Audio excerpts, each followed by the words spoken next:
With that, go to teaching framework again. And what's the next one? Giving strategy, number 12. We talked about in the treasure series just understanding wealth and that we've been given everything.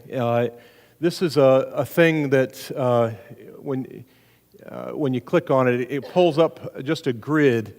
And the only thing that this is really designed to do is to help stretch your mind into thinking how you might want to be a giver along the way. And so if in giving is a big decision, especially when money is tight or when you're having a bunch of other stuff going on. But this giving strategy basically goes down the highlighted yellow, says these are different places that you can give going down that are highlighted, like where you're growing spiritually. Like that could be Midtown, or that could be another church or an organization. And then what do you have passions for? Do you have passions for children? Do you have passions for the poor? Do you like to educate and do scholarships? Do you like Bible study? Do you like discipleship? There's all sorts of different kinds of things you could donate towards.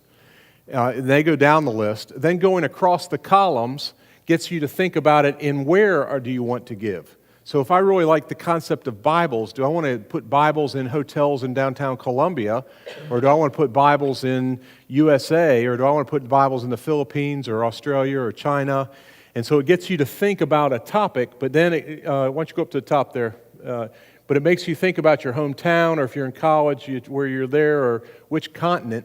So when you're done thinking this way, you're going to have, and basically what you do is you put in percentages of where your passions are, and it equals to 100%. But here's the lesson. The lesson is, when you're done, how many blank lines are up there? Tons of blank lines. You're going to get tons of mail and tons of requests for support. You will.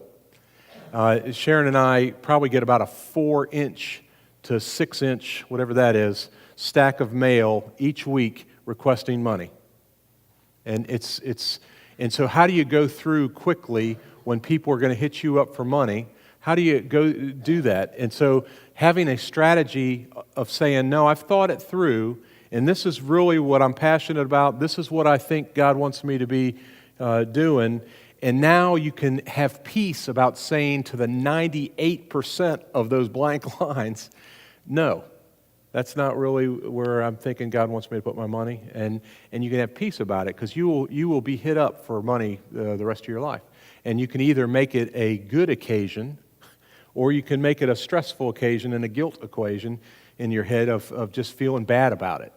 But when you think it through and you have a strategy.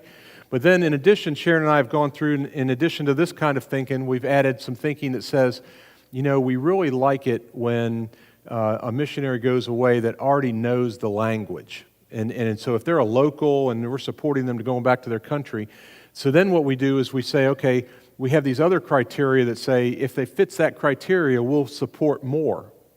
And if it doesn't, we'll support less, even within the ones that we picked. Does that make sense? And so the more we think that God's kingdom is going to get expanded by it, the more we'll support it. And so if it's within the things that we're interested in. Does that make sense?